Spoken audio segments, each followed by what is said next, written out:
Sampurasun.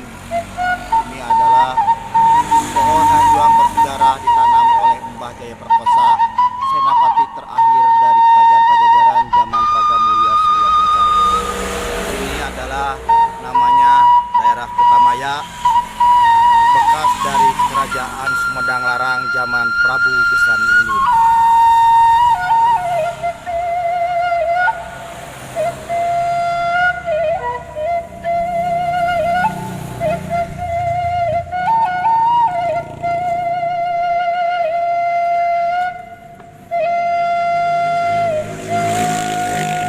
Hanjuangnya yang dulu ditanam sebagai simbol dari kejayaan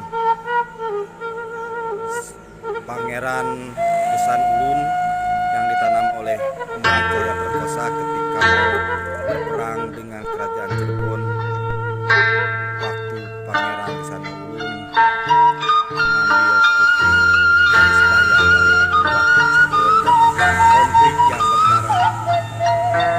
Itulah pohon hanjuangnya yang ditanam